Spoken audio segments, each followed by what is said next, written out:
As twilight settles over London in the year 1815, the cobblestone streets of Mayfair begin to shimmer with the gentle glow of gas lamps.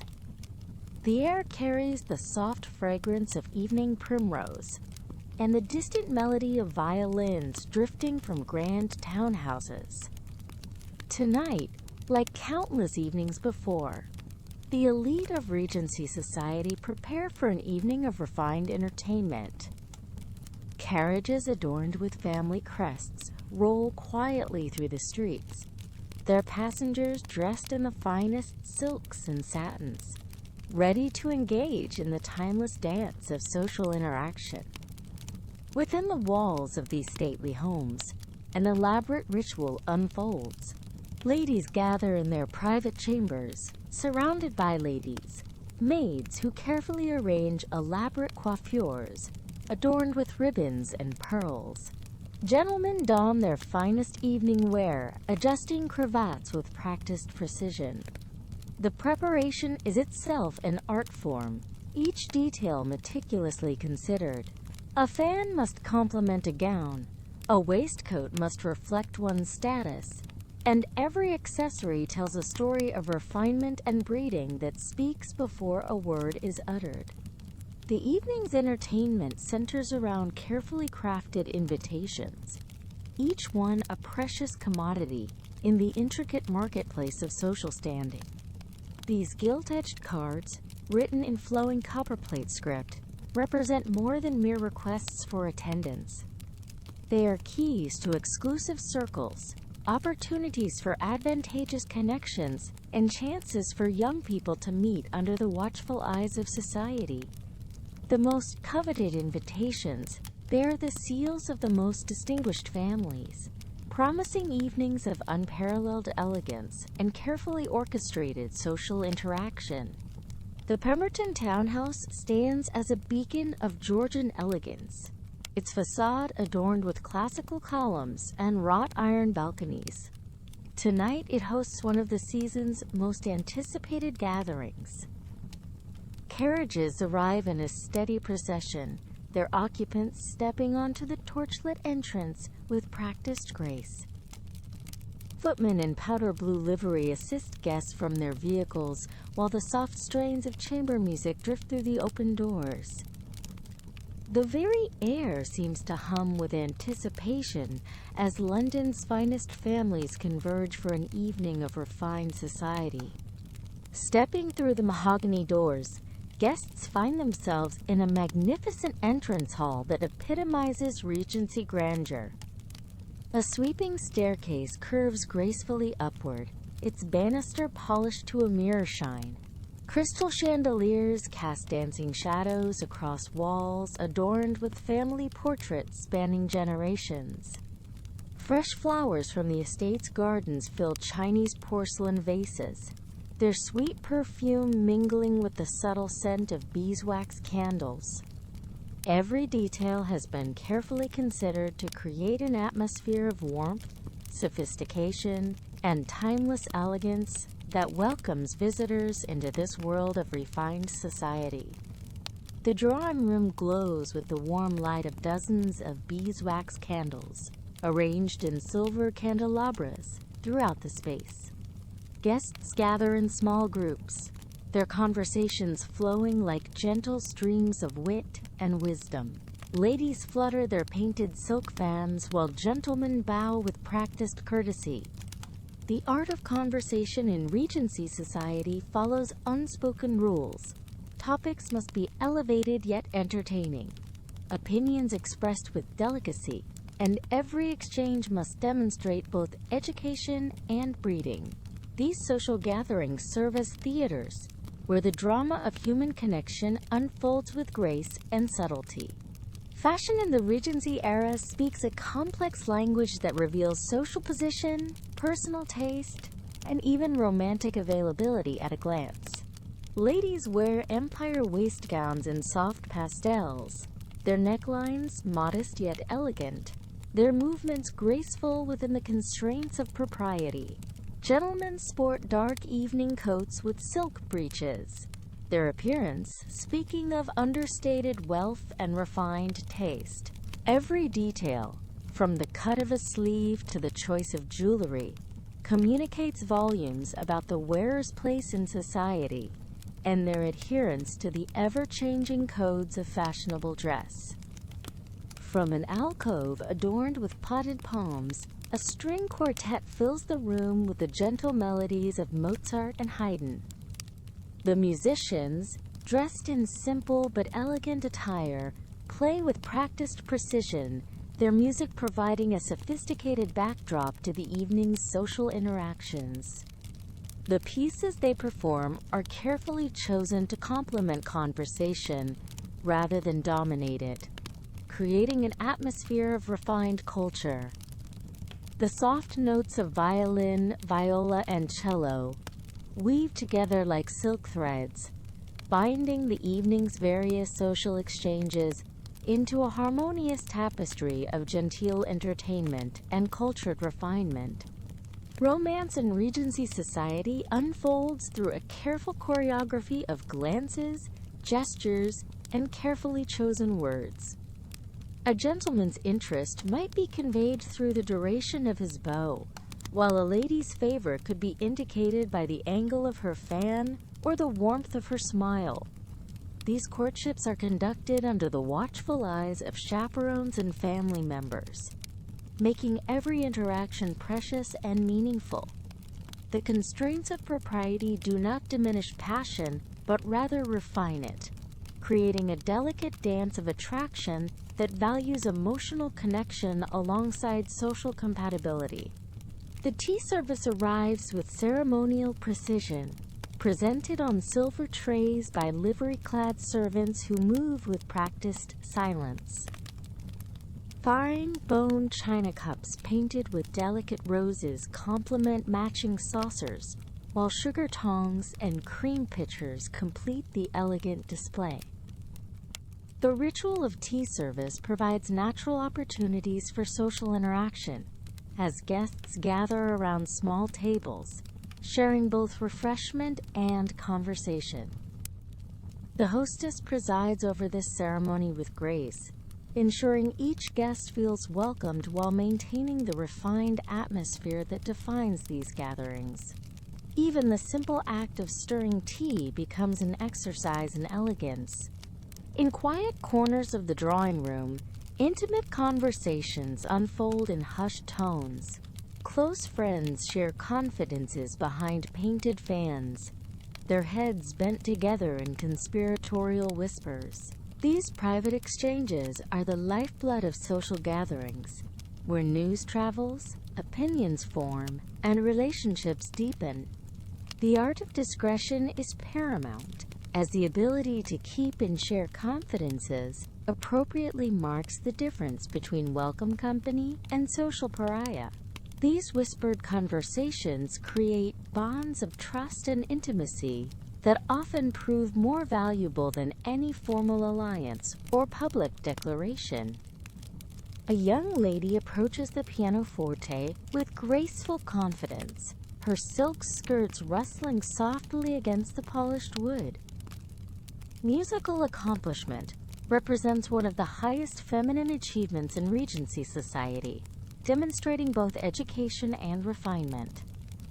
Her fingers dance across the ivory keys, producing a melody that captures the attention of all present. The performance serves multiple purposes: entertainment for guests, display of personal accomplishment, and subtle advertisement of marriageability. Each note reflects hours of dedicated practice and represents the cultivation of mind and spirit that defines the ideal of refined womanhood. Near the marble fireplace, gentlemen engage in learned discourse about literature, politics, and philosophy.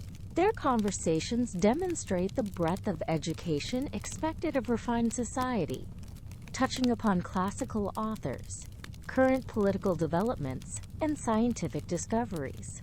These exchanges serve as intellectual sparring matches, where wit and knowledge are displayed with careful restraint. The ability to contribute meaningfully to such discussions marks a gentleman's educational achievements and social worthiness. Their discourse flows like fine wine, measured and sophisticated, revealing both individual character and collective cultural refinement that defines their social circle. Double doors open to reveal the supper room, transformed into a vision of culinary artistry and elegant presentation. Long tables draped in pristine white linen display an array of delicacies arranged with aesthetic precision. Silver serving dishes hold delicate pastries, fresh fruits, and savory delights, while crystal decanters contain the finest wines and cordials. The room itself glows with the warm light of additional chandeliers, creating an atmosphere of abundance without ostentation. This careful balance between luxury and restraint reflects the Regency ideal of refined taste that never descends into vulgar display. Guests begin a leisurely promenade through the picture gallery, where family portraits and landscape paintings line the walls in gilded frames. This traditional perambulation allows for new conversation partnerships to form, while providing opportunities to admire artistic treasures collected over generations. The gallery serves as both museum and social space, where cultural appreciation mingles with personal interaction.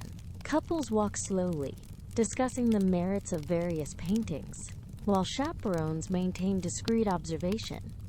The soft shuffle of slippers on polished floors creates a gentle rhythm that matches the unhurried pace of refined social intercourse. A distinguished gentleman produces a slim volume of poetry from his waistcoat pocket, opening to a page marked with ribbon. His voice carries clearly as he recites verses from Byron or Wordsworth, his words chosen to complement the evening's romantic atmosphere. Poetry holds special significance in Regency society, representing the marriage of intellectual achievement and emotional sensibility. The recitation creates a moment of shared cultural experience, binding the listeners together through appreciation of beautiful language and elevated sentiment. These literary interludes demonstrate the importance of cultivating both mind and heart in pursuit of true refinement. French doors stand open to reveal a moonlit terrace overlooking landscaped gardens, designed in the classical English style. The night air carries the perfume of jasmine and roses, providing welcome relief from the warmth of crowded rooms. Couples venture onto the terrace under careful supervision, finding opportunities for more private conversation while remaining within proper bounds of decorum. Stone balustrades frame views of geometric flower beds and topiary sculptures, creating a romantic setting that seems designed by nature herself for the tender exchanges of courtship. The garden represents a middle ground between public propriety and private intimacy. The evening's entertainment reaches new heights with the arrival of the dance master, a distinguished gentleman whose reputation for grace and instruction precedes him throughout fashionable society. He surveys the drawing room with a practiced eye, assessing the space and the assembled company before announcing the evening's dancing program. His presence transforms the social gathering into something more structured, yet equally refined, as he prepares to guide guests through the intricate steps of country dances and elegant minuets. The anticipation in the room grows palpable as guests prepare to engage in this most beloved of social accomplishments. Furniture is quietly repositioned by efficient servants, creating an impromptu ballroom within the drawing room's confines. Chairs line the walls while carpets are carefully rolled aside to reveal polished wooden floors perfect for dancing. Ladies check their slippers and adjust their gloves while gentlemen practice their bows and prepare to request the honor of partnerships. The transformation of domestic space into ballroom represents the flexibility and creativity of Regency entertaining, where any gathering might spontaneously evolve into an evening of dancing. The very air seems to vibrate with musical possibility as the evening prepares to embrace its most enchanting chapter. The string quartet strikes the opening chords of a gentle country dance, their music filling the transformed space with melodies that seem to lift the very souls of the assembled guests. This moment marks a transition from conversation to movement, from individual interaction to collective harmony. The music serves as an invitation to participate in one of society's most cherished traditions, where physical grace combines with social skill to create moments of pure aesthetic beauty. As the first notes hang in the candlelit air, the evening poises on the threshold of its most magical transformation, ready to embrace the timeless art of dance. Within the refined atmosphere of Regency drawing rooms, conversation became an art form requiring considerable skill and practice. Young ladies and gentlemen studied the delicate balance between wit and propriety, learning to engage in discourse that was both stimulating and socially acceptable. Topics ranged from literature and music to current events, though politics and scandal were carefully avoided. The ability to converse eloquently marked one's education and breeding, making it an essential accomplishment for navigating high society successfully. Musical proficiency stood as one of the most valued accomplishments for young ladies of refinement. The pianoforte held particular prominence, with families investing considerable sums in quality instruments and accomplished masters for instruction.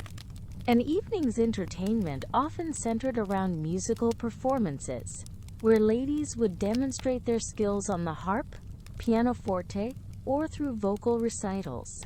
These performances serve dual purposes, showcasing feminine accomplishments and providing opportunities for subtle courtship through shared appreciation of musical artistry.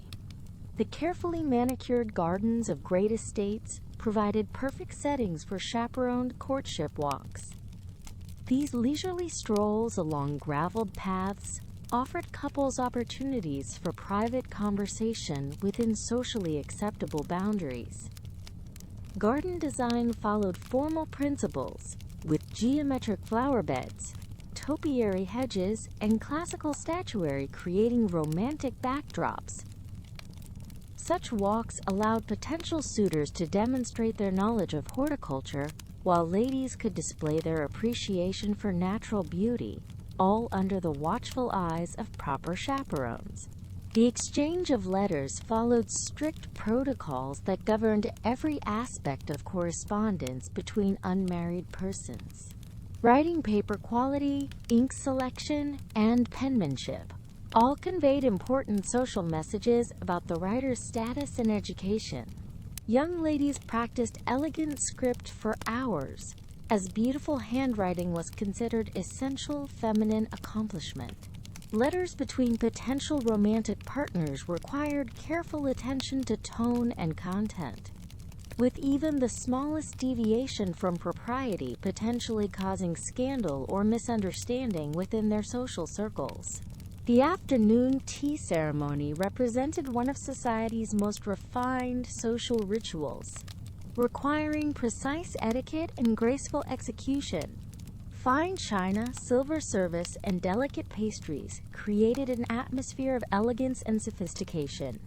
Ladies presided over tea tables with practiced ease, demonstrating their mastery of domestic accomplishments while facilitating gentle conversation among guests.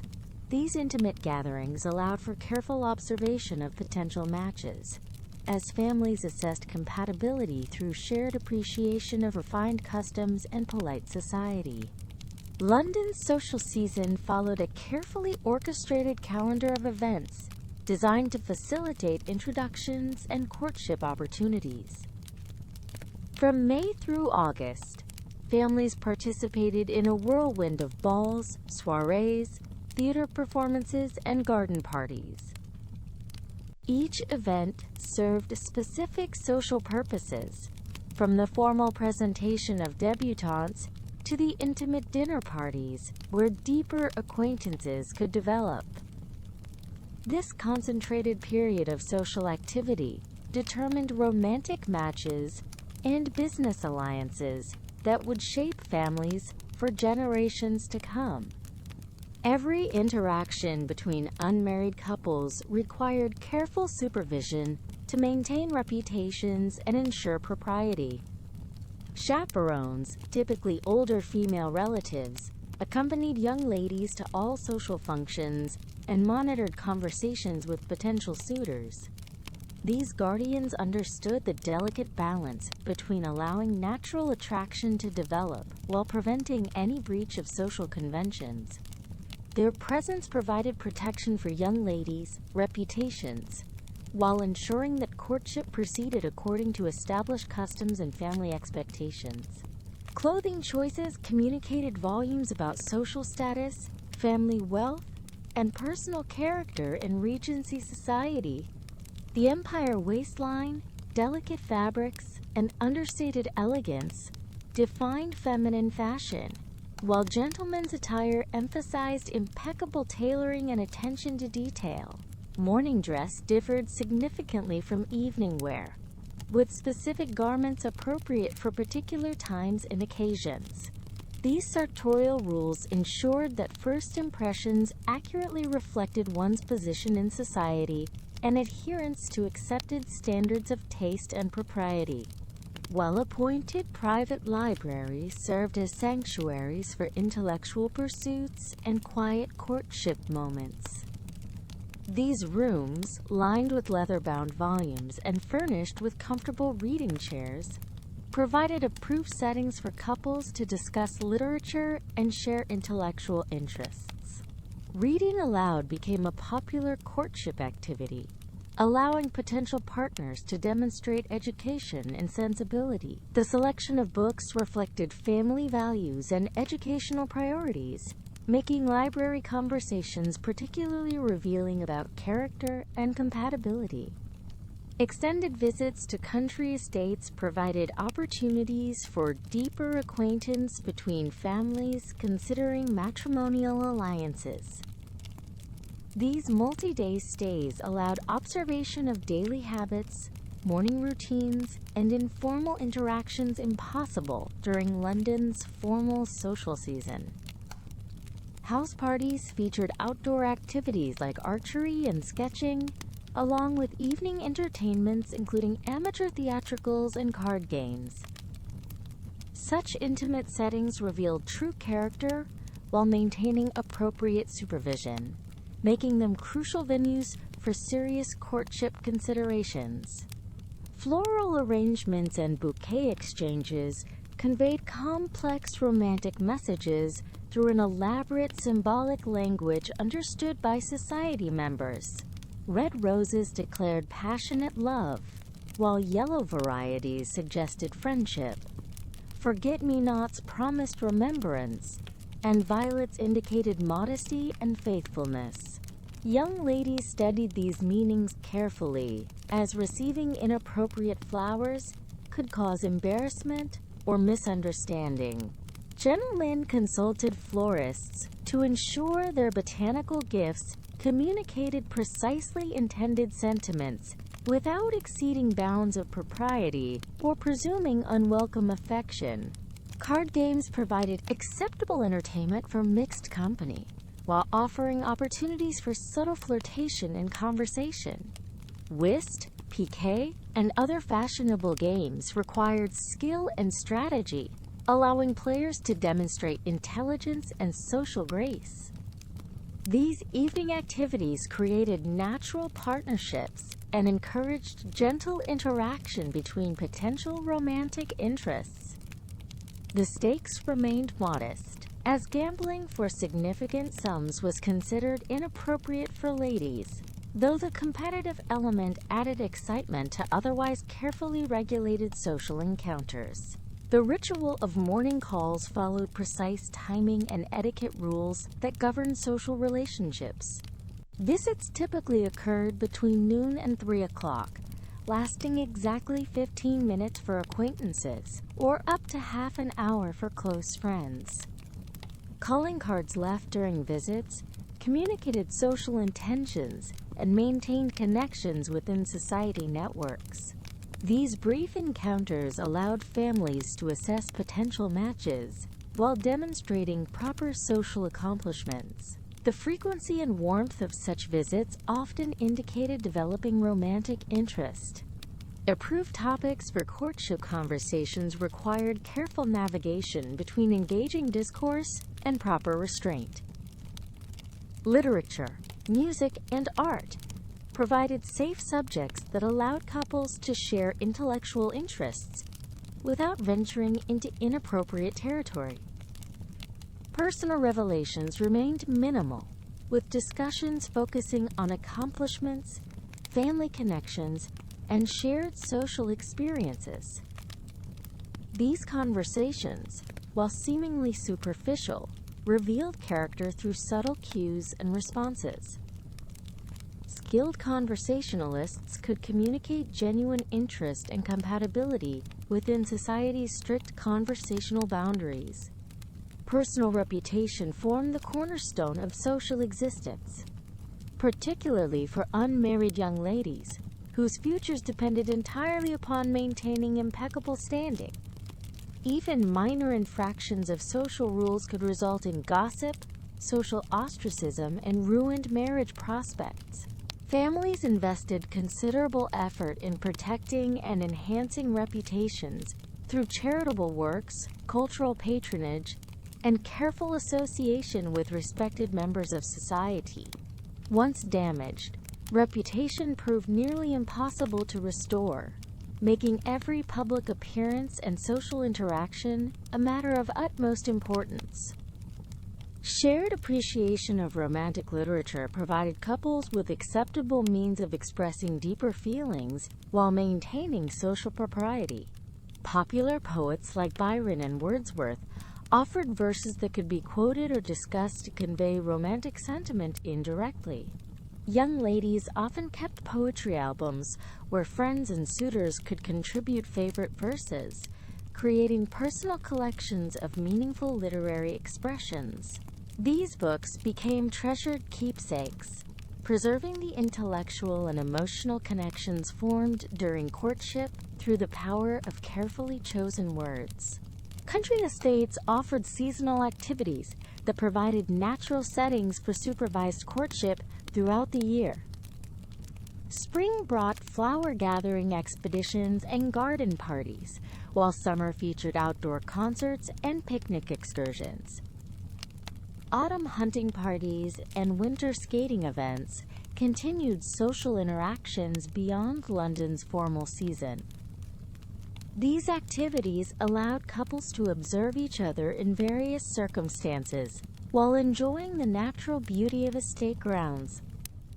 Such settings often proved more conducive to developing genuine affection than formal ballroom encounters. Watercolor painting ranked among the most prized feminine accomplishments, combining artistic skill with ladylike refinement.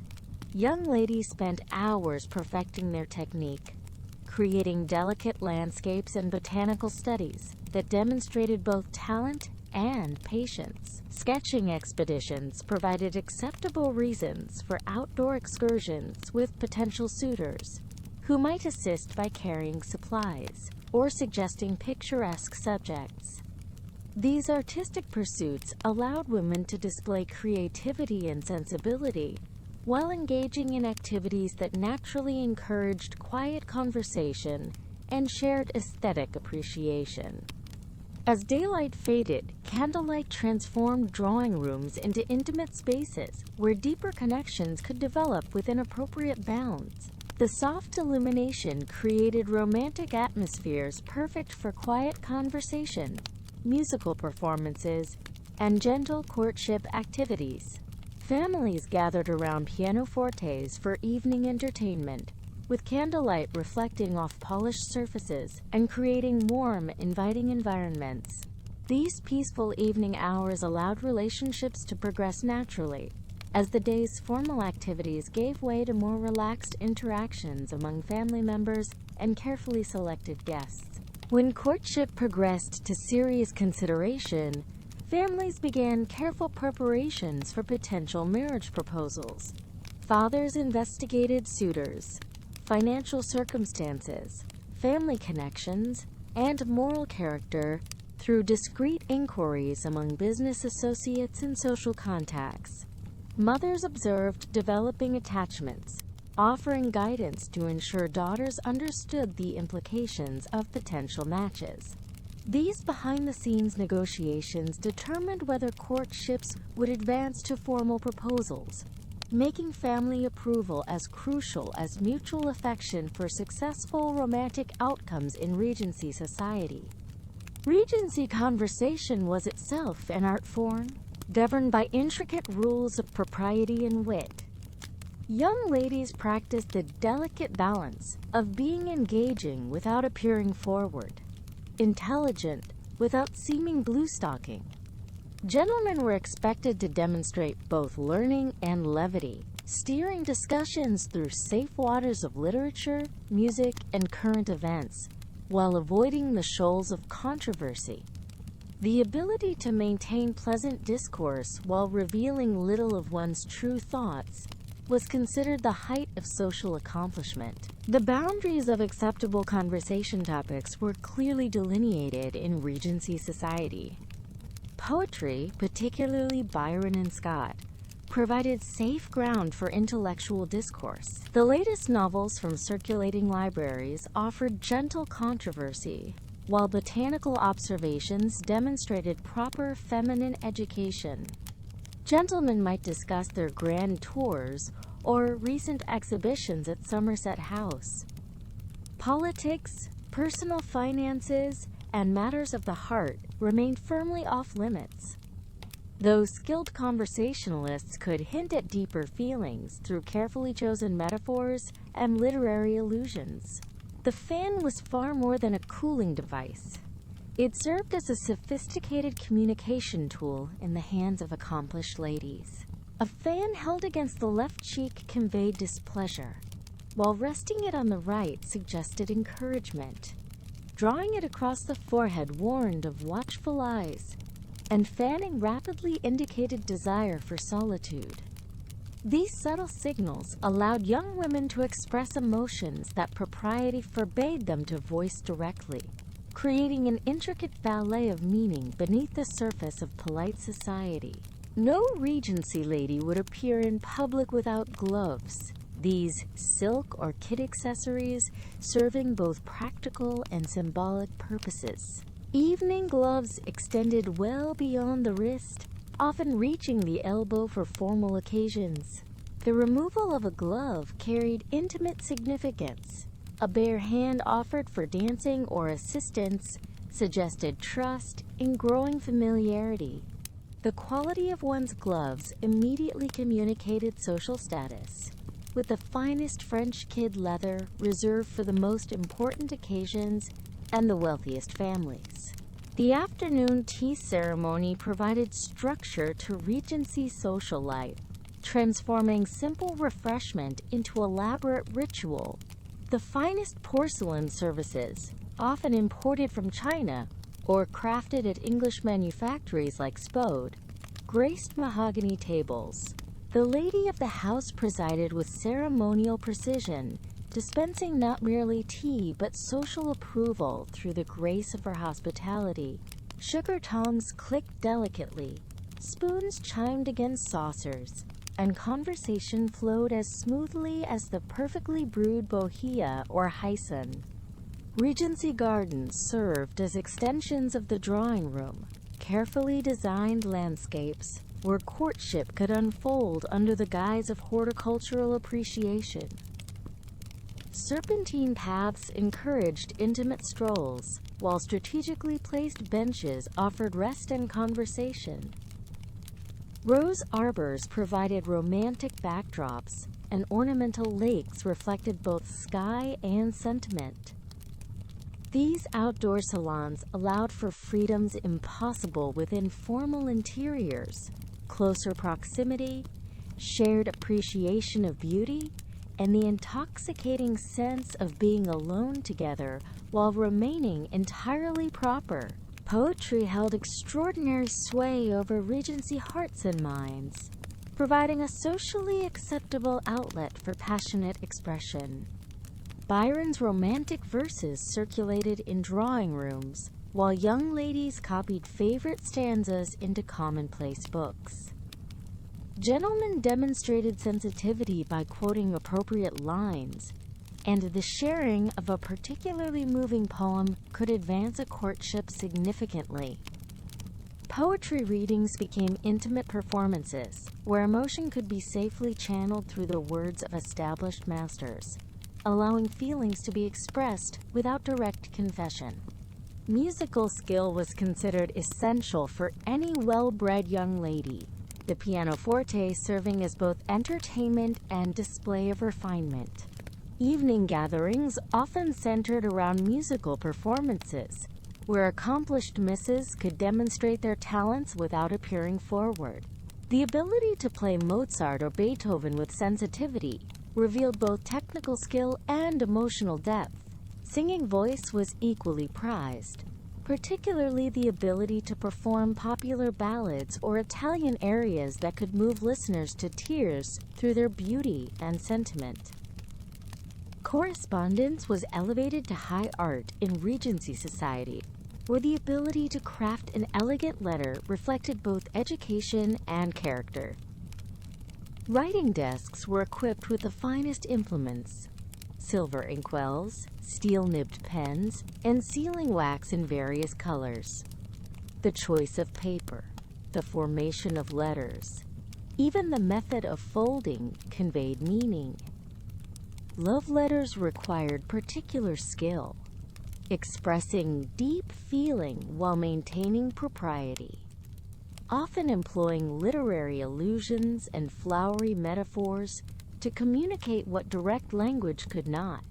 The chaperone system created a delicate balance between protection and opportunity, allowing young people to interact while maintaining strict propriety.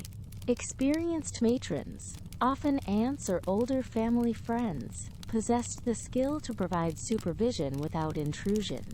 They understood when to engage in conversation and when to become diplomatically deaf, when to suggest a change of scene, and when to permit extended tete-a-tetes. Their presence legitimized encounters that would otherwise be scandalous, creating safe spaces for romance to flourish. Floriography, the language of flowers, provided another channel for coded communication between Regency lovers. Each bloom carried specific meaning: red roses for passionate love, forget-me-nots for true love and remembrance, violets for modesty and faithfulness. And nosegays arrangement told a story, while the manner of presentation conveyed additional layers of meaning. Upside-down flowers reverse their traditional significance, allowing for complex conversations conducted entirely through carefully chosen botanical messengers that could be interpreted by the initiated while remaining innocent to casual observers. The evening promenade transformed city squares and country lanes into open-air ballrooms where society paraded in finest dress. Hyde Park's Rotten Row became a theater of fashion, where the quality displayed their equipages and costumes. Couples strolled arm in arm under gas-lit streets, conversation flowing as smoothly as their measured pace. These public displays served multiple purposes, demonstrating respectability, allowing courtship under social supervision, and providing opportunities for the subtle negotiations of marriage and alliance that underpinned Regency society. Morning visits, conducted between noon and 3 o'clock, formed the backbone of Regency's social life. These carefully timed calls allowed ladies to maintain their networks, while gentlemen could pursue acquaintances without appearing too eager. Visiting cards announced one's presence, while the length of stay conveyed the visit's significance. First visits required formal introductions. Subsequent calls might extend to conversation over refreshments, and the most favored visitors could expect invitations to more intimate gatherings or musical evenings within the family circle. Watercolor painting was considered an essential feminine accomplishment, combining artistic skill with moral improvement through appreciation of natural beauty. Young ladies spent hours perfecting their technique, creating delicate landscapes, botanical studies, and occasionally portraits of family members. These artistic endeavors provided acceptable topics for conversation and opportunities to display sensitivity and refinement. A well-executed painting could serve as a meaningful gift, while the act of sketching outdoors offered legitimate reasons for country walks and garden excursions in mixed company. The gentleman's library served as both repository of learning and intimate meeting place for serious conversation. Leather-bound volumes lined mahogany shelves from floor to ceiling, creating an atmosphere of scholarly refinement. Here, away from the formal constraints of drawing rooms, more meaningful discussions could unfold. The sharing of favorite books became an act of intellectual intimacy, while the quiet atmosphere encouraged confidential exchanges. Libraries offered refuge from social performance, spaces where genuine compatibility could be explored through shared literary tastes and philosophical discussions. Evening entertainment in Regency homes favored intimate gatherings over elaborate spectacles. Card games like whist required skill and provided opportunities for partnership, while charades encouraged wit and creativity. Musical performances by family members or accomplished guests created shared emotional experiences that drew people together. These entertainments served dual purposes, providing pleasure while creating contexts for observation and evaluation of potential marriage partners. The ability to participate gracefully in such activities demonstrated the social skills essential for successful matrimony. Regency courtship required mastery of subtle persuasion, the ability to influence without appearing to do so. Gentlemen learned to guide conversations toward desired topics, while ladies perfected the art of encouraging or discouraging attention through minute adjustments in manner. A slight inclination of the head could signal interest, while a fan's position might indicate otherwise. These negotiations unfolded through accumulated gestures and implications rather than direct statements, creating a complex dance of advance and retreat, guided by social convention and personal inclination. Regency social life followed predictable seasonal patterns that structured the year's romantic opportunities. Spring brought fresh beginnings and country house parties. Summer offered garden parties and outdoor entertainments. Autumn featured harvest celebrations and extended visits, while winter concentrated society in London for the formal season. Each period had its particular charms and possibilities. Spring walks for private conversation, summer evenings for romantic strolls, autumn intimacy around glowing fires, and winter's formal balls for public declaration of attachment. Reputation formed the invisible currency of Regency society, more precious than gold, and more fragile than gossamer. A single misstep could destroy years of careful cultivation, while a sterling reputation opened doors to the most exclusive circles. Young ladies guarded their reputations with particular care, knowing that any breath of scandal could ruin their marriage prospects entirely.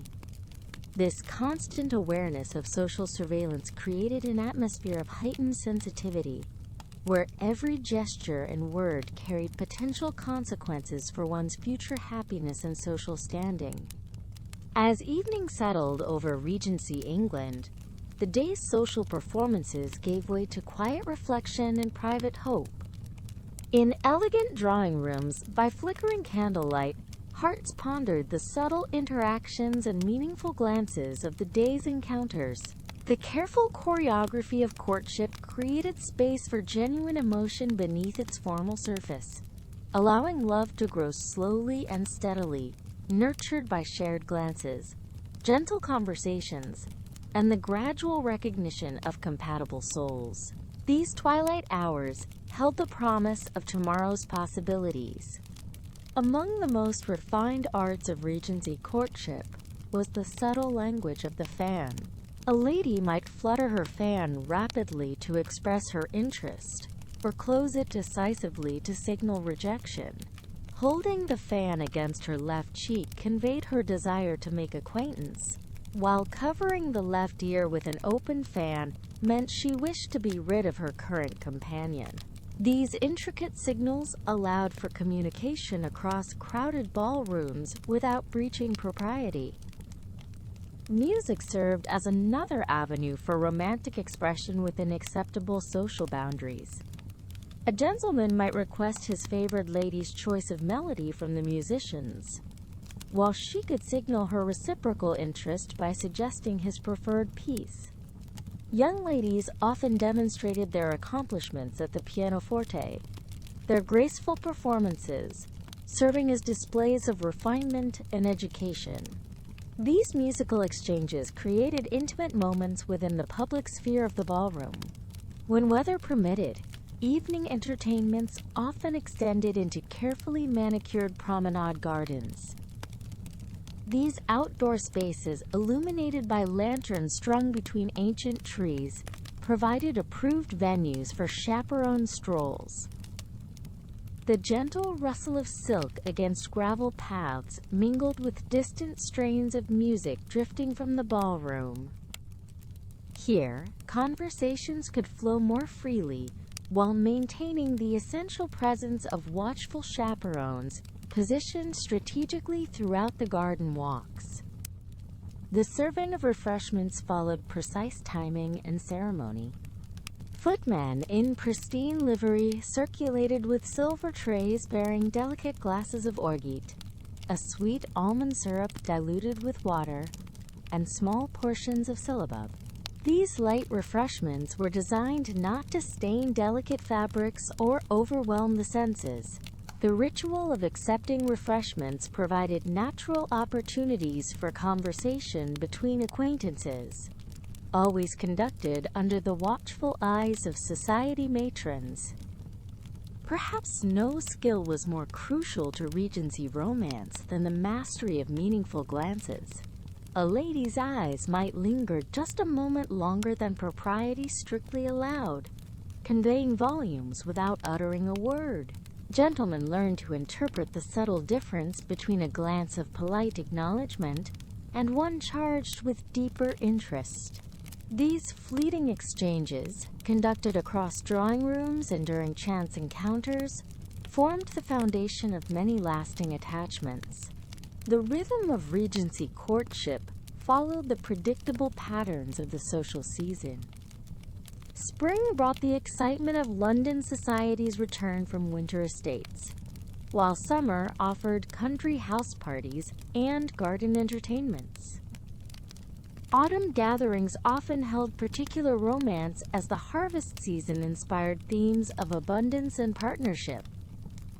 Each season brought its own opportunities and constraints, shaping the tempo of developing relationships throughout the year. No aspect of Regency courtship proceeded without the constant presence of chaperones. These guardian figures, typically married relatives or trusted family friends, maintained discreet but unwavering surveillance over young people's interactions. Their practiced eyes could detect the smallest breach of propriety from across a crowded room. Yet skilled chaperones also understood when to allow slightly more freedom to promising attachments, subtly facilitating suitable matches while preventing any possibility of scandal. The warm glow of countless candles created the perfect atmosphere for gentle romance. Chandeliers cast dancing shadows, that softened harsh features and flattered every complexion. Wall sconces flickered in drafts from opening doors, creating an ever-changing play of light and shadow. This golden illumination transformed ordinary drawing rooms into magical spaces where conversation flowed more easily and every gesture seemed imbued with grace and significance. Hostesses devoted considerable thought to seating arrangements, understanding their power to encourage or discourage particular attachments. Chairs might be positioned to facilitate conversation between selected individuals while maintaining appropriate distances. Window seats offered semi-private spaces for meaningful exchanges, while placement near the card tables suggested more casual social interaction. These seemingly innocent arrangements could significantly influence the course of evening acquaintanceships. Every aspect of Regency social interaction involved codified movement and gesture. Ladies learned to walk with gliding steps that never betrayed haste or anxiety. Gentlemen mastered the art of the elegant bow, each variation conveying different degrees of respect and interest. The simple act of extending a hand to assist a lady from her chair became an opportunity for brief, sanctioned physical contact that could speak volumes about developing affection. Written correspondence between unmarried individuals required the most delicate navigation of social rules. Direct personal letters between unrelated young people were strictly forbidden, yet creative solutions emerged.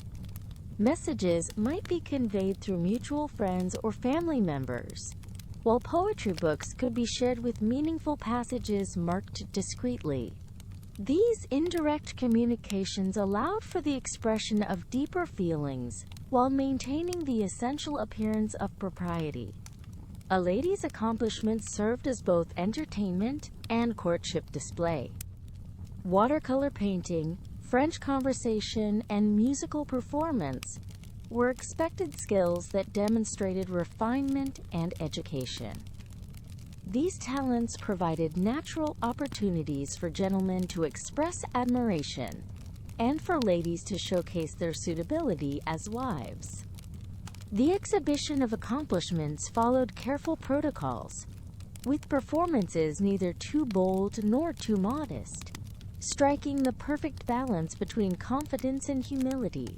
Fresh flowers adorned Regency entertaining spaces, but their selection carried symbolic meaning. White roses suggested new beginnings and pure intentions, while pink varieties hinted at developing affection. Lavender conveyed devotion and remembrance, often appearing in boutonnieres and small nosegays. Jasmine, with its intense evening fragrance, was reserved for more intimate gatherings. These floral choices created subtle layers of communication that enhanced the romantic atmosphere of social events. The morning following an evening entertainment brought its own set of social obligations and opportunities. Gentlemen were expected to call upon their hostess to express gratitude, but the timing and manner of these visits could convey additional messages. A call made precisely at the correct hour suggested polite duty, while slight variations in timing might indicate particular interest in encountering specific members of the household again. Popular novels and poetry significantly influenced Regency romantic expectations and behavior. Young people modeled their conduct on admired fictional characters, while shared literary tastes provided common ground for conversation. Book discussions offered acceptable topics that could reveal personality and values without breaching propriety. The exchange of favorite volumes between acquaintances created ongoing connections and opportunities for future meetings to discuss particularly meaningful passages. Clothing choices conveyed subtle messages within the complex language of Regency society. A lady might wear her finest gown to signal the importance she placed on a particular gathering, while selecting more modest attire suggested appropriate humility. Gentlemen's attention to detail in their evening wear demonstrated respect for their hosts and fellow guests. Color choices, fabric selections, and accessories all contributed to the unspoken dialogue of social positioning and romantic interest.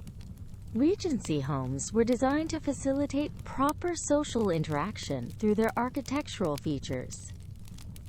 Drawing rooms opened into one another via folding doors, allowing for flexible, entertaining spaces that could accommodate varying group sizes. Alcoves and window embrasures provided semi-private conversation areas while maintaining visibility from the main rooms. Grand staircases became stages for elegant entrances, while conservatories offered exotic settings for more adventurous social encounters. In Regency society, reputation functioned as social currency that could be enhanced or destroyed by a single evening's conduct. Young ladies particularly understood that their behavior at social gatherings would be discussed and evaluated by the community for weeks afterward. This awareness created an atmosphere of heightened attention to propriety, where every gesture and conversation carried potential consequences. Yet within these constraints, genuine connections flourished among those who understood the delicate balance. As Regency evenings drew to their close, the atmosphere grew increasingly warm and intimate. Departing guests exchanged final pleasantries while carriages were summoned. The soft glow of dying candles created pools of golden light where last conversations unfolded. These final moments often held particular significance, as parting words and gestures could linger in memory until the next social encounter. The gentle conclusion of evening entertainments left participants with anticipation for future gatherings. As Regency ladies and gentlemen retired to their chambers after successful social evenings, their thoughts naturally turned to future possibilities. The evening's conversations and encounters were carefully reviewed and treasured, each meaningful exchange preserved in memory. Plans began forming for the next gathering, the next opportunity to continue developing acquaintanceships that might blossom into something deeper. These quiet moments of reflection and anticipation formed an essential part of the gentle rhythm of Regency courtship. Among the most sophisticated tools of Regency courtship was the language of fans. Ladies wielded these delicate accessories with remarkable precision, each flutter and fold conveying specific meanings. A fan drawn across the cheek signaled affection, while rapid fanning indicated impatience.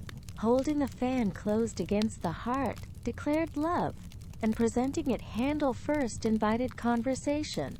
Gentlemen learned to read these subtle signals with the dedication of scholars, understanding that a lady's fan spoke volumes her voice could not express in polite society. The wearing of gloves created an intriguing paradox in Regency romance. While these silk and kid leather accessories maintained proper decorum, they also heightened the significance of any contact between potential lovers. The brief touch of gloved fingers during a dance became electrically charged with meaning.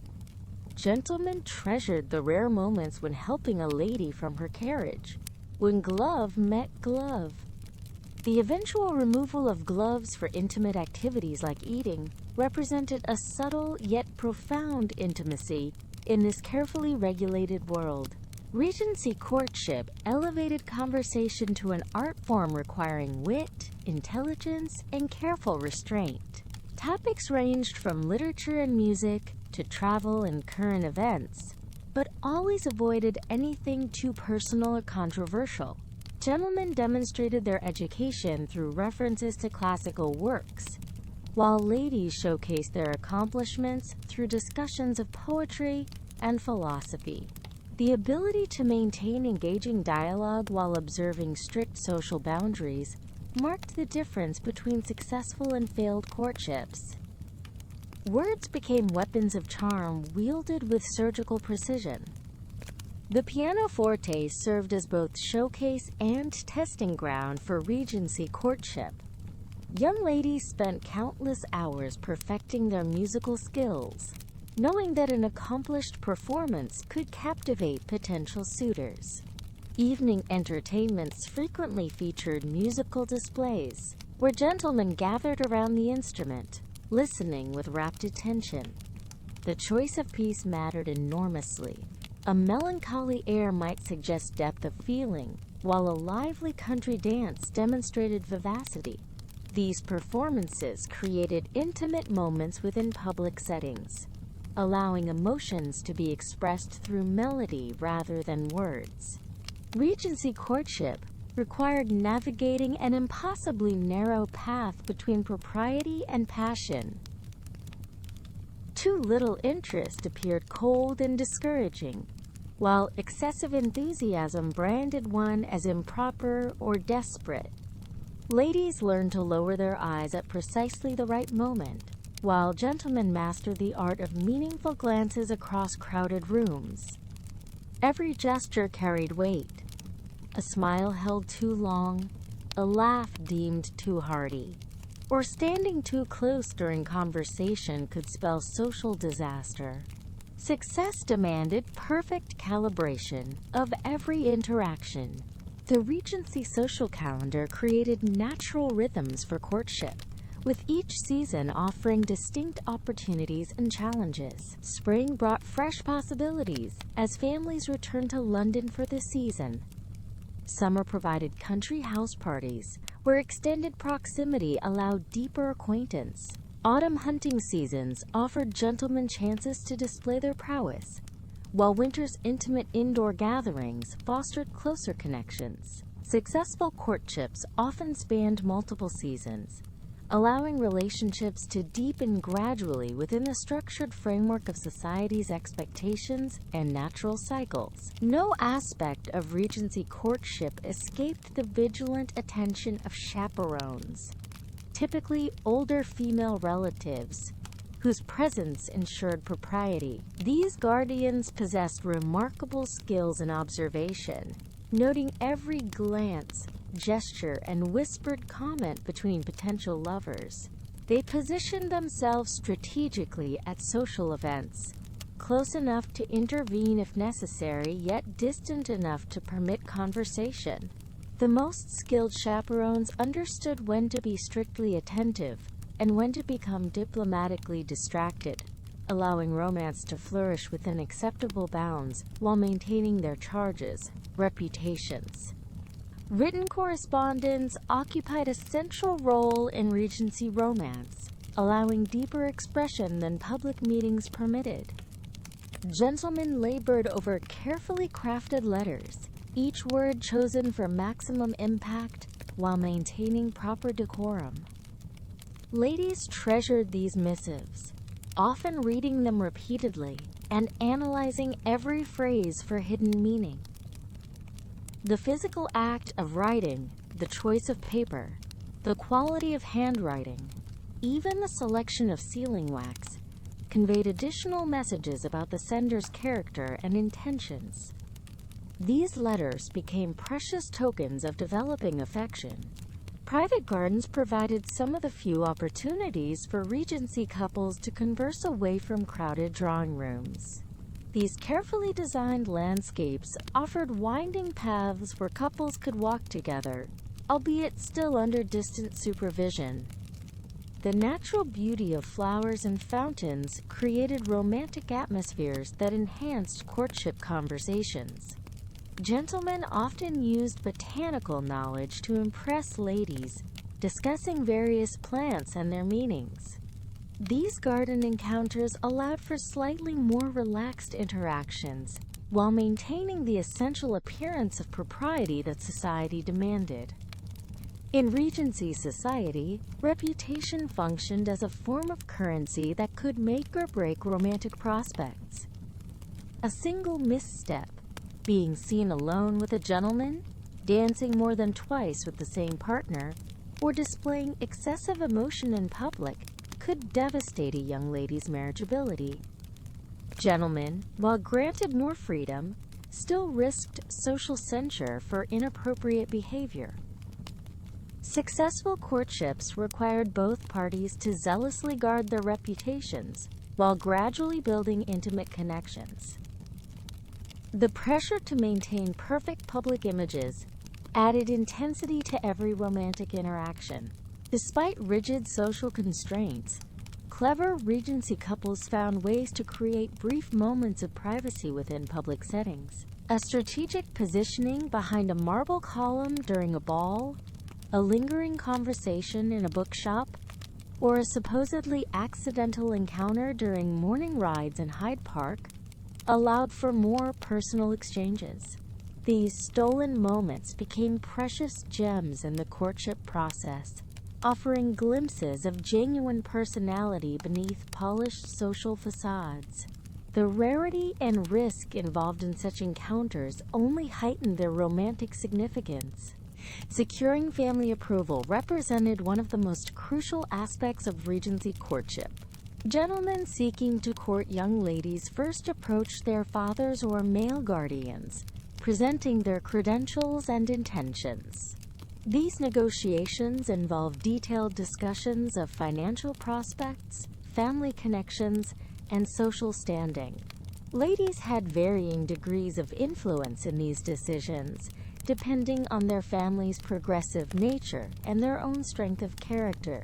Successful matches required delicate balancing of romantic inclination with practical considerations that would ensure long-term social and financial stability. The marriage proposal represented the culmination of months or years of careful courtship in Regency society. Gentlemen chose their moments with extreme care, often selecting meaningful locations such as favorite garden spots or quiet drawing rooms. The actual proposal required formal language, expressing both deep affection and practical intentions. Ladies had the power to accept or refuse, though family pressure often influenced their decisions. These pivotal moments carried enormous weight, determining not just individual happiness, but family alliances and social standing for generations to come. Successful proposals triggered elaborate celebration rituals that announced the new engagement to society. Families hosted special dinners and tea parties to introduce the betrothed couple in their new roles. The bride-to-be received congratulatory visits from friends and relatives, while displaying her engagement ring, typically featuring precious gemstones set in gold. These celebrations served multiple purposes: cementing the social contract, allowing families to demonstrate their joy and approval, and providing opportunities for the engaged couple to appear together publicly as an officially recognized unit. Wedding preparations in Regency society involved months of detailed planning that reflected family status and social ambitions. The bride's family managed most arrangements, from selecting the church and inviting guests to commissioning the wedding breakfast and organizing accommodations. The bride's trousseau required careful attention, including everything from wedding gown to household linens. Meanwhile, the groom arranged financial settlements and secured appropriate housing. These preparations created excitement throughout the extended social circle, with every detail scrutinized and discussed among friends and acquaintances. Regency wedding ceremonies combined religious solemnity with social celebration, typically taking place in the bride's parish church during morning hours. The bride wore white or pale colors, symbolizing purity and new beginnings, while the groom appeared in his finest formal attire. Family members and close friends witnessed the exchange of vows, rings, and the signing of official documents. The ceremony itself remained relatively brief, but its significance resonated throughout the community.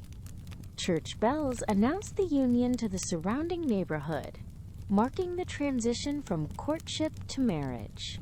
Following the ceremony, wedding breakfasts provided opportunities for extended celebration among family and friends. These elaborate meals featured multiple courses of fine food and wines, served in the bride's family home or hired assembly rooms. Toasts honored the new couple, expressing wishes for happiness, prosperity, and numerous children. Dancing often followed the meal, giving guests chances to celebrate while the newlyweds shared their first dances as husband and wife. These festivities could continue well into the afternoon, creating lasting memories for all participants. The honeymoon journey marked the beginning of married life for Regency couples, typically involving travel to scenic locations or family estates away from London society. These trips allowed newlyweds private time to adjust to married life without social pressures or family interference. Popular destinations included Bath, the Lake District, or ancestral country homes. The departure itself became a ceremonial moment, with rice or flower petals thrown for good luck as the couple's carriage pulled away. Friends and family waved farewell, knowing the couple would return transformed by their new marital status. Return from honeymoon initiated the couple's integration into married society, bringing new responsibilities and social expectations. They established their own household, often with help from both families in terms of furnishings, servants, and social connections. The new wife took on the role of hostess, entertaining friends and family in her own home. The husband assumed responsibility for the family's financial welfare and social standing. These early months of marriage determined patterns that would influence their entire future together within the complex web of Regency's social relationships. As evening settles over this portrait of Regency romance, we witness love's quiet victory over social constraints. Through careful navigation of society's rigid expectations, genuine affection found ways to flourish and grow. These couples, bound by convention yet freed by mutual devotion, created lasting partnerships that enriched both their individual lives and society itself. Their gentle courtships remind us that true love, patient and respectful, can overcome any obstacle. In the soft glow of candlelight, their story continues to inspire our own understanding of romance. In the quieter moments between social engagements, courtship flourished through carefully penned correspondence. Young ladies would sit at their writing desks, composing thoughtful responses to admirers. Letters. The gentle scratch of quill on paper filled their private chambers as they chose each word with deliberate care. These exchanges, bound by strict protocols of propriety, allowed for deeper emotional connections than hurried ballroom conversations. The anticipation of receiving and sending letters created a romantic rhythm that sustained relationships between formal meetings, building foundations of understanding and affection. As evening approached, many couples found respite in the carefully manicured gardens that surrounded grand estates. These twilight walks, always conducted under the watchful eye of a chaperone, offered opportunities for more intimate conversation than crowded drawing rooms allowed. The soft rustle of silk against gravel paths mingled with distant strains of music drifting from open windows. Couples would stroll between rose arbors and beside reflecting pools, their conversations growing more personal as shadows lengthened. These gentle promenades often marked turning points in developing relationships, where mutual attraction deepened into genuine affection. The evening's entertainment often included intimate musical performances that showcased the refined accomplishments expected of well-bred young ladies. A talented pianist might perform a gentle sonata while her suitor turned pages, their fingers brushing briefly in carefully orchestrated accidents. These private recitals, attended by select family members and close friends, created atmospheres of romantic tension disguised as cultural appreciation. The haunting melodies of Chopin or the delicate passages of Mozart provided emotional undertones that words alone could not express, allowing feelings to be communicated through the universal language of music. The art of communication without words reached extraordinary heights in Regency drawing rooms. Couples separated by social protocol could conduct entire conversations through carefully timed glances, meaningful smiles, and the strategic positioning of fans or handkerchiefs. A raised eyebrow might convey amusement, while a slight inclination of the head could signal approval or invitation. These silent exchanges, invisible to casual observers, but deeply meaningful to the participants, created bonds of intimacy that transcended physical proximity. The ability to read and respond to such subtle cues became a crucial skill in navigating the complex landscape of polite courtship. The ritual of evening tea service provided structured opportunities for courtship within acceptable social bounds. Young ladies would preside over elaborate tea settings, demonstrating their domestic accomplishments while engaging in refined conversation with potential suitors. The careful preparation and serving of tea became a graceful performance, each gesture observed and admired. Gentlemen would position themselves strategically to assist with sugar tongs or cream pitchers, creating moments of proximity within proper etiquette. These seemingly simple domestic scenes often held profound significance, as the sharing of tea symbolized the potential for sharing a future household and life together. When evening gatherings spilled onto moonlit terraces, couples found precious moments of relative privacy while remaining within sight of their chaperones.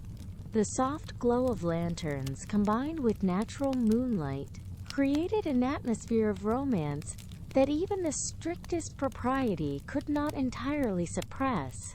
Conversations held in these liminal spaces between indoor formality and outdoor freedom often carried deeper emotional weight. The gentle evening air, scented with jasmine and night-blooming flowers, seemed to encourage more honest expressions of feeling. These terrace encounters frequently became the settings where mutual attraction blossomed into acknowledged affection, witnessed only by the stars above. The grand architecture of Regency homes, with their impressive columns and alcoves, provided discreet spaces where couples could share more private moments without completely abandoning propriety. Behind marble pillars or within shadowed recesses, whispered conversations took on new intimacy while remaining technically within public spaces. These architectural features became silent conspirators in romance, offering just enough privacy for meaningful exchanges while maintaining the appearance of proper behavior. Young lovers learned to time their movements with the flow of social gatherings, creating brief interludes of connection that felt stolen from the rigid structures of formal courtship. As the evening's dancing drew to a close, the final sets often held special significance for courting couples.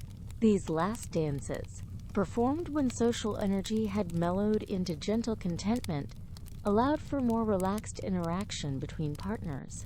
The dancing master's careful supervision remained, but his corrections came more softly, recognizing the romantic undercurrents that had developed throughout the evening. Couples moved with increasing familiarity, their steps synchronized not just by musical rhythm, but by growing emotional harmony. These concluding dances often served as unspoken declarations, where the grace of movement together suggested the possibility of moving through life as partners. The Victorian language of flowers, already emerging in Regency society, provided couples with a coded means of expressing feelings that propriety forbade them to speak aloud. A gentleman might present specific blooms whose meanings conveyed his growing attachment, while a lady's acceptance or arrangement of these flowers in her hair or at her bodice communicated her response. Red roses spoke of passionate love, while yellow conveyed friendship and white suggested pure, innocent affection. Violets indicated faithfulness, and forget-me-nots promised remembrance. These floral conversations allowed for complex emotional exchanges, disguised as simple gestures of gallantry, creating a romantic vocabulary understood only by those fluent in love's subtle language.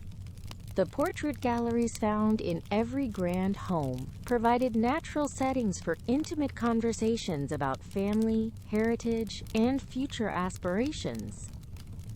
Couples would stroll past painted ancestors while discussing their own hopes and dreams, the formal portraits serving as conversation starters about lineage, values, and expectations. These gallery walks allowed young people to learn about each other's backgrounds while maintaining the pretense of cultural appreciation.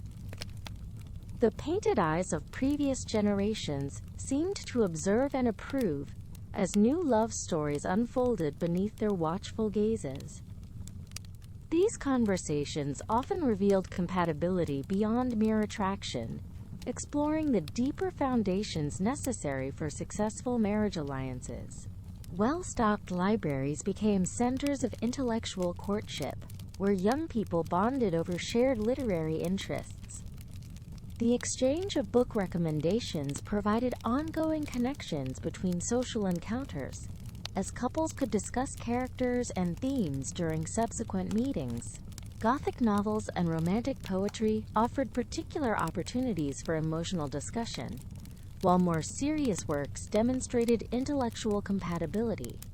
The act of borrowing and lending books created legitimate excuses for future contact, as volumes needed to be returned and discussed. These literary exchanges often revealed the deeper personalities behind polite social facades, allowing couples to discover intellectual and emotional compatibility beyond mere physical attraction and social standing. The ritual of departure at evening's end provided crucial moments for couples to express their feelings within socially acceptable bounds. As carriages were called and wraps retrieved, meaningful glances and carefully chosen words conveyed the hope for future meetings. A gentleman's assistance in helping a lady with her pelisse created legitimate opportunities for brief physical contact, while the exchange of pleasantries about the evening allowed for subtle compliments and encouragement. These parting moments often determined whether tentative attraction would develop into serious courtship, as both parties evaluated their interest in continuing the acquaintance.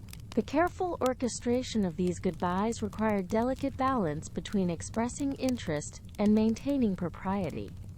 As evening gatherings concluded, the anticipation of future encounters provided the emotional sustenance that carried couples through the intervals between social events. Invitations to upcoming assemblies, promises to attend the same theater performances, or plans to visit mutual friends created networks of expected meetings that gave structure to developing relationships.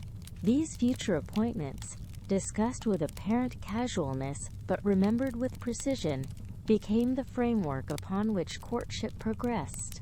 The knowledge that they would meet again in 3 days, or at next week's card party, allowed couples to part with grace while maintaining the emotional momentum necessary for romance to flourish within society's measured pace. The carriage ride home provided the first opportunity for private reflection on the evening's romantic developments, Young ladies would gaze out at moonlit landscapes while replaying conversations and analyzing gestures for signs of growing attachment. The gentle rocking of well-sprung vehicles created a meditative atmosphere conducive to emotional processing, as the formal constraints of social behavior gave way to honest self-examination. Parents or chaperones might doze in opposite seats, allowing for these precious moments of private contemplation. The physical transition from one location to another paralleled the emotional journey from uncertainty to hope, as travelers carried home not just memories, but the promise of developing love stories. In the quiet hours before sleep, young hearts filled with the day's romantic encounters would drift into dreams of possible futures. The formal structures of courtship, while restrictive during waking hours, dissolved in the realm of imagination, where couples could envision lives together beyond the careful protocols of public interaction. These private reveries sustained the emotional energy necessary for the slow, deliberate process of Regency courtship, providing hope and motivation for the patient work of building lasting relationships. Dreams bridged the gap between present attraction and future commitment, allowing hearts to explore possibilities that propriety forbade them to discuss openly during their careful, measured progress toward mutual understanding and eventual union. Dawn brought fresh anticipation for the continuation of romantic stories begun the previous evening. The structured nature of Regency social life meant that yesterday's encounters would inevitably lead to today's opportunities, creating a rhythm of expectation that sustained developing relationships through the measured pace of proper courtship. Morning preparations took on new significance when the possibility of encountering a special person added excitement to routine activities. The careful selection of dress, the precise arrangement of hair, and the anticipation of possible meetings transformed ordinary days into chapters in unfolding love stories. The cyclical nature of hope and fulfillment provided the emotional framework within which lasting partnerships were carefully and thoughtfully constructed. Romance in Regency society resembled an elaborate dance that extended far beyond the ballroom, encompassing every aspect of social interaction with its own steps, rhythms, and patterns. Each encounter built upon the last, creating complex choreographies of attraction, courtship, and eventual commitment that honored both personal desires and social expectations. The beauty of this system lay not in its restrictions, but in how creative spirits found ways to express genuine feeling within established forms. Like skilled dancers who make difficult steps appear effortless, successful couples learned to navigate social requirements while nurturing authentic emotional connections that would sustain them through the grand performance of courtship toward the ultimate goal of harmonious marriage. The elaborate courtship rituals of Regency England, while bound by the specific customs of their time, revealed timeless truths about human nature and the development of lasting relationships. Beneath the formal protocols and social restrictions lay universal desires for connection, understanding, and mutual affection that transcend historical periods. The patience required by these extended courtships often resulted in deeper knowledge of potential partners than modern rushed romances might achieve. The emphasis on character, compatibility, and shared values, while sometimes overshadowing immediate passion, frequently produced marriages built on solid foundations of respect and genuine affection that could weather the challenges of life together over many decades. The gentle, measured approach to romance that characterized Regency courtship left a lasting legacy in literature, culture, and our collective imagination of ideal love. The novels of Jane Austen and her contemporaries captured not just the external forms of these relationships, but their deeper emotional currents, creating enduring models of romantic development that continue to inspire modern readers. The emphasis on gradual revelation of character, the importance of conversation and shared interests, and the value of patient observation remain relevant guides for those seeking meaningful partnerships. This legacy reminds us that the most enduring relationships often grow from friendship, mutual respect, and the slow, careful cultivation of deep emotional intimacy. As our gentle journey through the romantic landscape of Regency England draws to its close, we leave behind a world where love was cultivated with the same care given to the most precious gardens. In these refined drawing rooms and moonlit terraces, beneath glittering chandeliers, and among whispering silk gowns, hearts found their matches through patience, kindness, and genuine understanding. The soft glow of candlelight that illuminated these tender courtships now dims to allow peaceful rest, carrying with it the timeless hope that true affection, nurtured with care and blessed with time, will always find a way to bloom. May these gentle stories of love's quiet triumph bring you the same peaceful slumber that settled over those who found happiness in love's measured, graceful dance. As the evening deepens, the rhythm of courtship settles into a more intimate cadence. The initial flurry of introductions has given way to meaningful exchanges between carefully chosen partners. Couples find themselves gravitating toward quieter corners of the ballroom, where conversation flows more freely beneath the soft glow of diminishing candles. The orchestra adapts its repertoire, selecting pieces that encourage closer dancing and longer gazes. This natural progression reflects the evening's purpose, not merely entertainment, but the delicate art of romantic discovery. The art of intimate conversation during Regency courtship required exceptional skill and subtlety. Proper etiquette demanded that personal feelings be expressed through carefully chosen words and meaningful glances, rather than direct declarations. Young ladies learned to decode the significance of a gentleman's inquiries about their reading preferences or opinions on poetry. Gentlemen, meanwhile, studied the language of fans and the subtle meanings behind a lady's choice to accept or decline a dance. These whispered exchanges, barely audible above the music, carried the weight of potential futures. Perhaps no aspect of Regency courtship was more refined than the silent communication between potential lovers. A lingering look across the ballroom could convey more than hours of conversation. Ladies mastered the art of the demure glance, eyes that met briefly before looking away, suggesting both interest and propriety.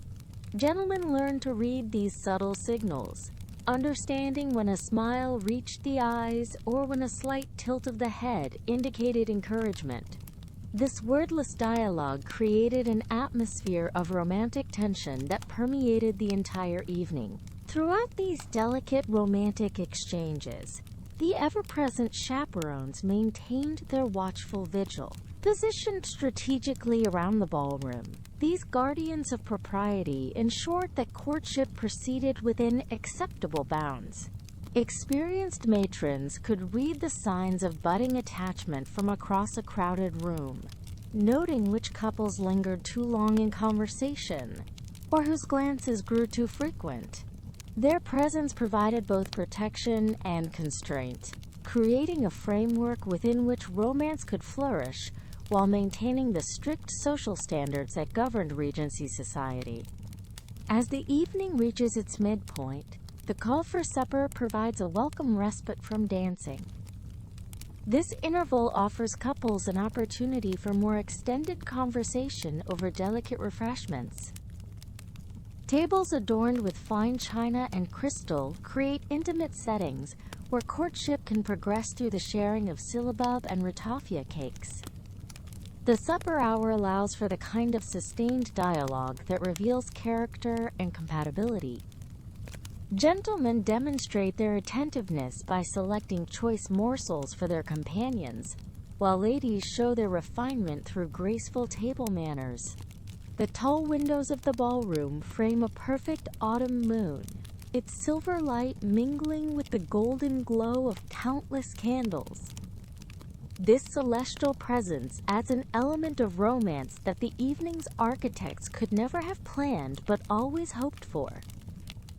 Couples pause in their dancing to admire the view, using the shared moment of natural beauty as an opportunity for closer conversation. The moonlight streaming through the glass creates pools of ethereal illumination on the polished floor, transforming ordinary dance steps into something almost magical. Between sets of dancing, accomplished young ladies are invited to display their musical talents at the pianoforte. These performances serve multiple purposes in the complex theater of courtship.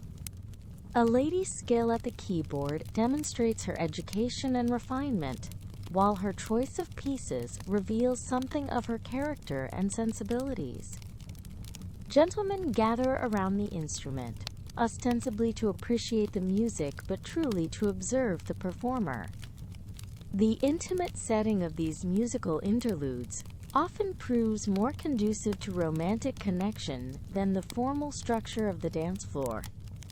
For couples whose acquaintance has progressed sufficiently, a carefully chaperoned stroll through the moonlit gardens offers an enchanting change of scene. The formal parterre, designed to complement the architecture of the great house, provides a romantic backdrop for deeper conversation. Gravel paths crunch softly beneath silk slippers and leather pumps as couples walk at a respectful distance, their chaperone following discreetly behind.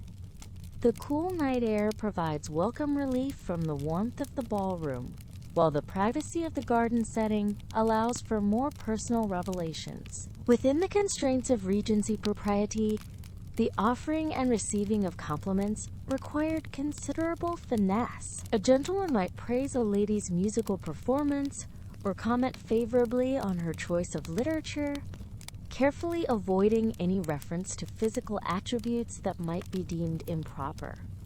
Ladies, in turn, learn to accept these compliments with gracious modesty, neither dismissing them entirely nor appearing overly pleased.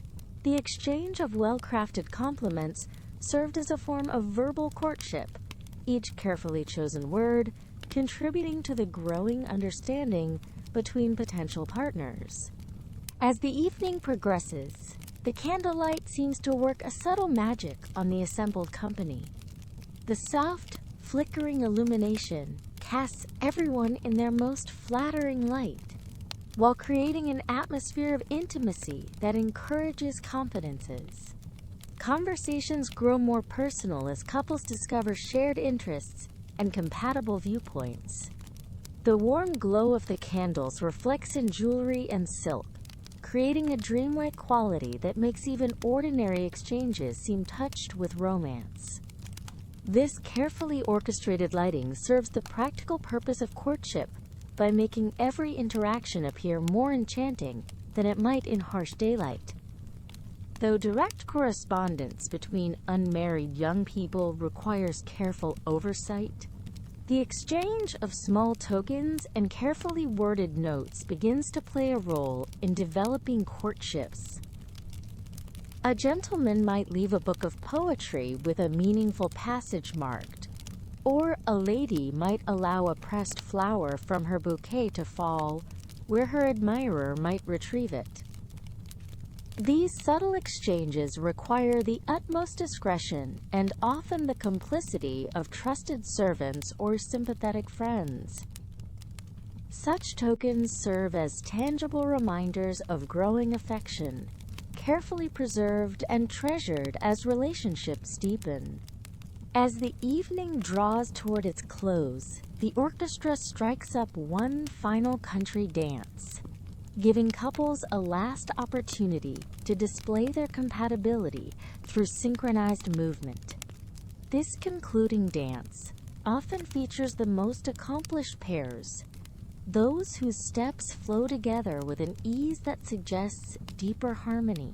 The figures of the dance, with their prescribed meetings and partings, mirror the courtship process itself: formal approaches, brief moments of connection, and the promise of future reunions.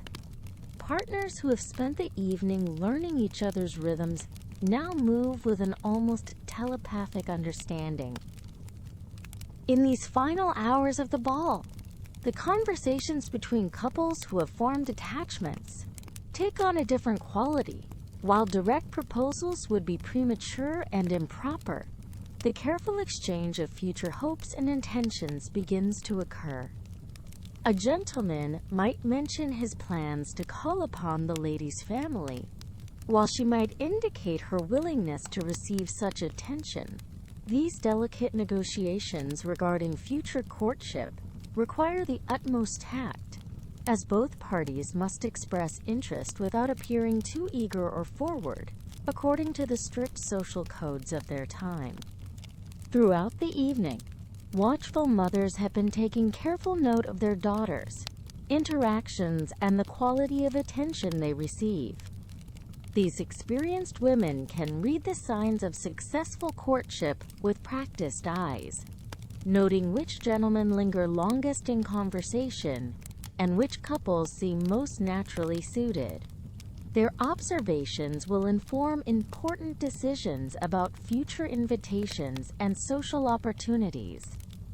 The success or failure of this evening's romantic ventures will influence the course of many courtships, as mothers begin to plan their next moves in the complex chess game of Regency matchmaking.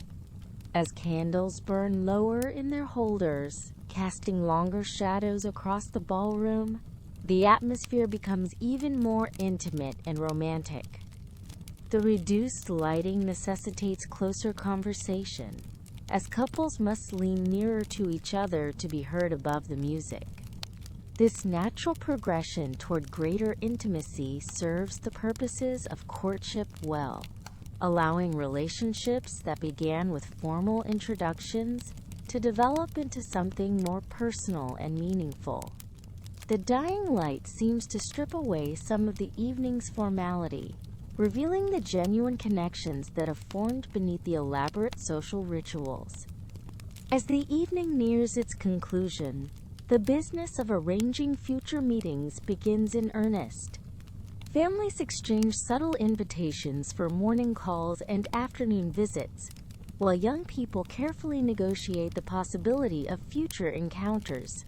A gentleman might mention his intention to ride in Hyde Park at the fashionable hour, while a lady might indicate her family's usual walking route. These seemingly casual references carry great significance, as they represent the only acceptable means of ensuring that promising courtships can continue beyond the confines of this single evening's entertainment. The art of taking leave proves as complex as any other aspect of Regency courtship.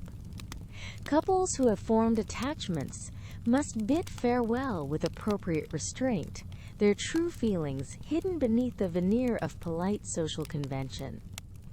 A meaningful glance, a slight pressure of fingers during a formal handshake, or a carefully chosen phrase about the pleasure of the evening's acquaintance must suffice to convey deeper sentiments.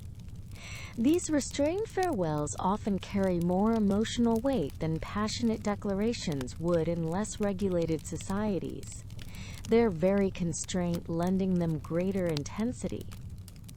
Outside the great house, carriages wait in ordered procession to collect their passengers. The practical business of departure provides a final opportunity for couples to exchange meaningful glances as families organize themselves for the journey home. Footmen assist ladies into their conveyances, while gentlemen ensure that all arrangements are properly made. The sight of these elegant vehicles, their brass fittings gleaming in the torchlight, represents the return to the wider world beyond this evening's magical suspension of ordinary life. Yet for many, the real journey, that of courtship, has only just begun. As carriages roll away into the night, carrying their passengers back to their respective homes, the memories of this evening begin their transformation into treasured recollections. Young ladies will replay every conversation and dance in their minds, analyzing each gesture and word for signs of growing attachment. Gentlemen will consider their next moves in the delicate game of courtship, planning how best to build upon the connections they have made.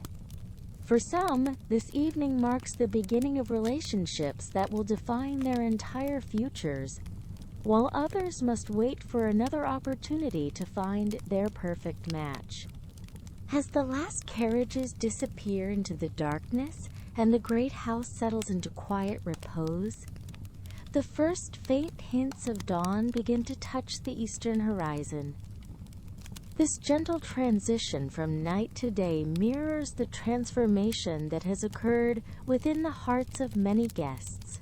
What began as formal introductions and polite conversation has evolved into the possibility of lasting love.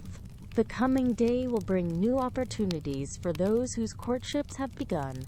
As the careful dance of Regency romance continues in drawing rooms and parks across the countryside, guided by the memories of this perfect evening.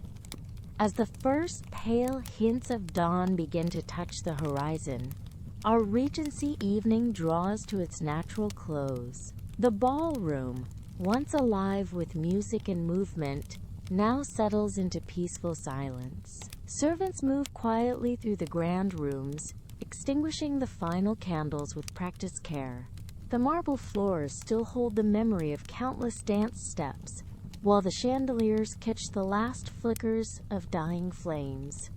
Outside, the world prepares for morning's arrival, but within these walls, the magic of the evening lingers like a whispered promise.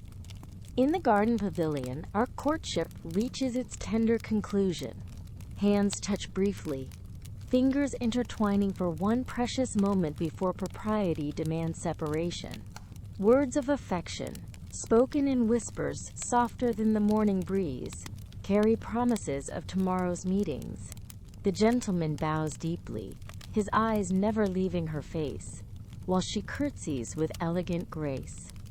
Their parting is gentle, filled with the sweet anticipation of future encounters. The dawn light creates a golden halo around them both, blessing this moment of pure, innocent romance. The circular drive fills with elegant carriages arriving to collect the evening's guests. Horses stamp softly against the gravel, their breath visible in the cool morning air. Coachmen, patient and professional, help drowsy passengers settle into plush velvet seats. The sound of wheels on stone creates a gentle rhythm as each conveyance departs into the misty dawn. Sleepy faces peer from carriage windows, watching the countryside pass in soft focus. The night's festivities fade into pleasant memory as London's fashionable society returns to their comfortable homes. Grosvenor House begins its transition from grand entertainment venue to peaceful morning residence. The great doors close with a satisfying echo through empty halls. Portraits of noble ancestors seem to nod approvingly from their gilded frames. Having witnessed another successful evening of refined society, fresh flowers, slightly wilted from the night's warmth, release their final perfume into the stillness. The very walls seem to exhale, settling into comfortable silence after hours of music, laughter, and gentle conversation. Peace descends like a soft blanket over every room.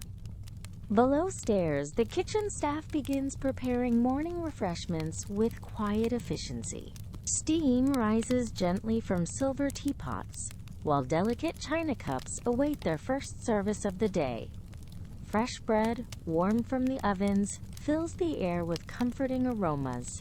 Mrs. Pemberton, the housekeeper, oversees these morning rituals with calm authority, ensuring every detail meets the household's exacting standards. The familiar routine provides gentle structure to the dawn hours, a soothing counterpoint to the evening's elegant excitement. Breakfast will be served precisely when the family awakens. The formal gardens reveal their full beauty in the gentle morning sunshine. Dew clings to perfectly manicured hedges and rose petals, creating diamonds of light across the landscape. Gravel paths wind between flowering borders, leading to hidden alcoves where morning birds begin their daily songs. The fountain continues its eternal dance, water catching the early light in cascading sparkles. Garden benches, slightly damp from the night air, await afternoon visitors who might seek peaceful contemplation. Nature provides the perfect backdrop for romance and reflection in equal measure. In chambers throughout fashionable London, quills scratch softly against fine paper as guests record their impressions of the evening. Thank you notes flow in elegant copperplate script, expressing gratitude for the night's entertainment. Young ladies confide romantic hopes to their private diaries, while gentlemen compose careful correspondence requesting permission for future calls. The art of letter writing, so essential to Regency's social life, continues the evening's conversations through written word. Wax seals will carry these sentiments across the city, maintaining the delicate web of social connection. The dedicated staff who made the evening possible finally find their well-earned rest. Footmen hang their pristine livery with careful attention, while ladies' maids tend to elaborate gowns that will need cleaning and pressing. In the servants' hall, quiet conversations review the night's successes over cups of strong tea. Their professional pride shows in every perfect detail they maintained throughout the long evening. Now, as the household settles, they too can appreciate the peaceful silence that follows a job perfectly executed. The day's newspapers arrive with gentle efficiency, brought by delivery boys who move quietly through sleeping streets. Pages rustle softly as editors. Accounts of the previous evening's social events are carefully arranged for the family's perusal.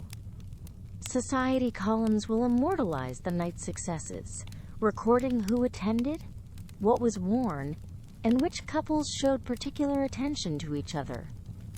These written records become part of London's social history, documenting the intricate dance of Regency courtship and entertainment.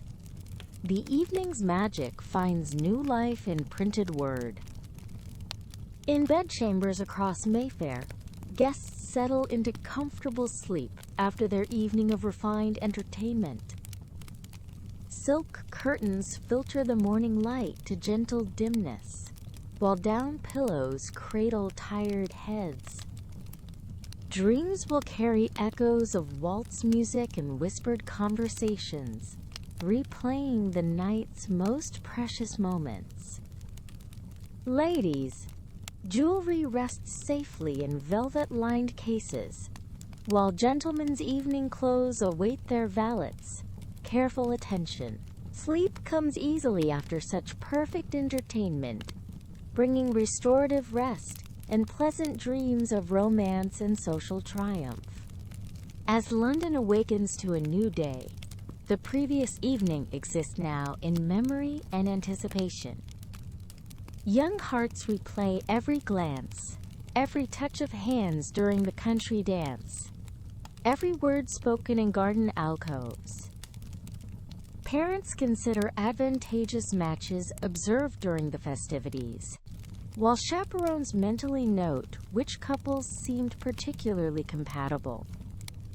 The social season continues its stately progression, each evening building upon the last in an intricate pattern of courtship and connection.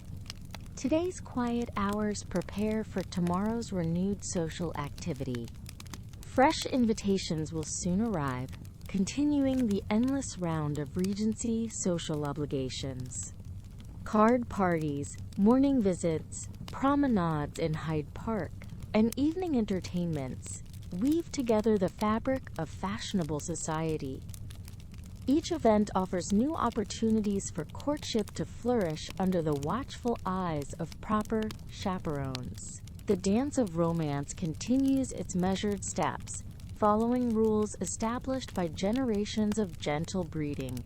Tonight's connections become tomorrow's calling cards, as the season's social calendar unfolds with predictable yet exciting regularity.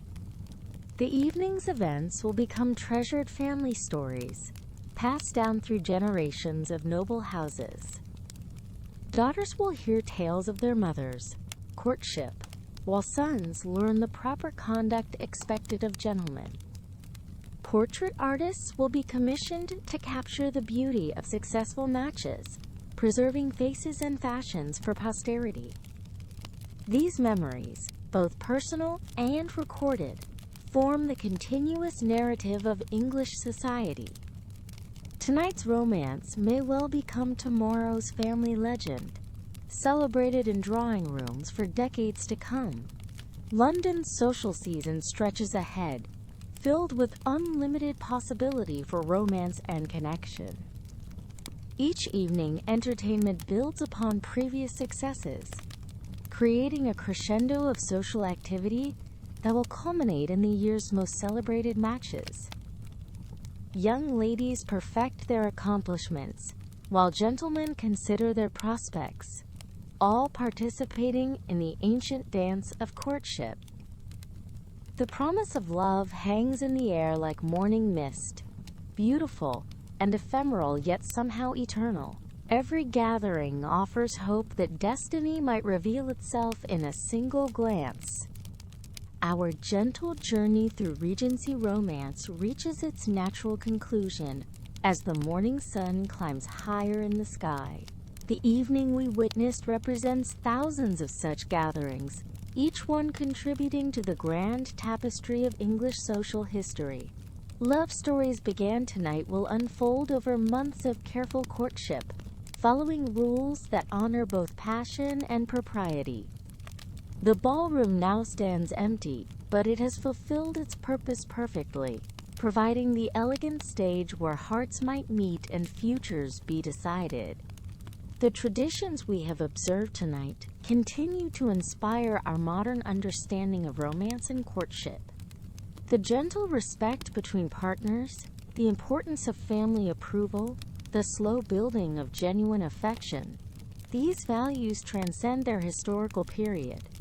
In an age of instant communication and rapid romance, there remains something deeply appealing about the measured pace of Regency courtship. The evening's entertainment reminds us that true love grows strongest when given time to develop naturally, like flowers in a carefully tended garden. Though our specific evening has ended, the eternal dance of romance continues in every generation. The forms may change, but the fundamental human desire for connection, respect, and lasting love remains constant. Tonight's careful courtship rituals remind us that the best relationships develop through patience, observation, and genuine regard for another's character. The waltz music may have faded, but its rhythm continues in every couple who chooses to build their romance on foundations of mutual respect and gentle affection.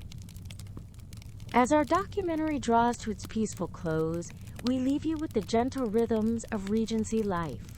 Let the evening's music lull you toward restful sleep, carrying dreams of elegant ballrooms and whispered conversations. Picture yourself walking through moonlit gardens, where romance blooms as naturally as the flowering hedges. Allow the calm pace of this bygone era to slow your modern heartbeat, bringing the deep relaxation that comes from stepping away from contemporary urgency into a world where time moved with graceful deliberation. The candles have been extinguished, the carriages have departed, and the morning light now fills every corner of our grand estate. But the memory of this perfect evening will linger, a gentle reminder of romance's enduring power. We bid you good night with the same courteous grace that characterized every interaction we witnessed tonight. May your dreams be filled with soft music, elegant movement, and the sweet anticipation of love discovering itself. Rest well, knowing that somewhere, in the realm of imagination, the dance continues eternally. Our journey through this enchanted evening concludes with the same gentle grace that marked every moment we shared. The world of Regency romance, with its careful courtesies and patient love stories, offers a sanctuary from modern life's relentless pace. Tonight you have witnessed the birth of lasting affection, nurtured in an atmosphere of mutual respect and social elegance. As you drift toward sleep, carry with you the understanding that true romance, like the finest music, is most beautiful when it unfolds with perfect timing and exquisite care.